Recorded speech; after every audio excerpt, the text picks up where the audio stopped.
మన ఫ్యామిలీ అందరికీ హాయ్ అండి. మీలో కొంతమందికి ఇప్పుడు నేను చూపించే చెట్టు గురించి తెలియదు, ఆ కాయల గురించి తెలియదు, అసలు విని కూడా ఉండరు. కొంతమందికి అయితే తెలిసే ఉంటుందిలేండి, కొంతమందికి తెలియదు. తెలియని వాళ్ళ కోసమని ఈ వీడియో తీశాను.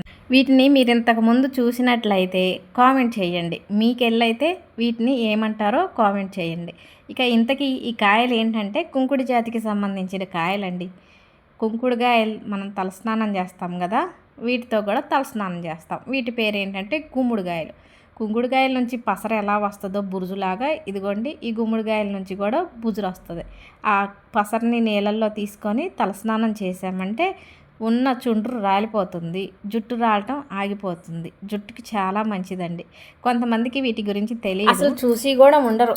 ఇవి ఎప్పుడో కనిపిస్తాయండి. మాకైతే తోటలో చుట్టూ మొత్తం మీద ఒక 2-3 చెట్లు ఉన్నాయి. కానీ కుంకుడుకాయలు అయితే మరిన్ని కాస్తాయి, పెద్ద చెట్లు అవుతాయి, మరిన్ని కాస్తాయి. కానీ ఈ గుమ్మడి చెట్లు ఏమో చిన్నగా ఉంటాయి, కొద్ది కాయలు మాత్రమే కాస్తాయి. మహా అయితే 2-3 సార్లు తలస్నానం చేయడానికి దొరుకుతాయి. ఇక అంతే. అది కాకుండా ఈ కాయలు ఎప్పుడో ఒకసారి మాత్రమే కాస్తాయి. కాసినప్పుడు పండినప్పుడు మాత్రమే ఉపయోగపడతాయి. కాబట్టి తోటకొచ్చినప్పుడల్లా నేను చూస్తూ ఉంటా, ఈ కాయలు ఎప్పుడన్నా దొరుకుతాయా అని. ఈరోజు తోటలోకి వచ్చాం కదా డ్రిప్పులు లాగటానికి. చెట్టుకి కాయలు మరిన్నే ఉన్నాయి, కానీ పండుకాయలు మాత్రం కొద్దిగా ఉన్నాయి. పండుకాయల వరకు వేరాను.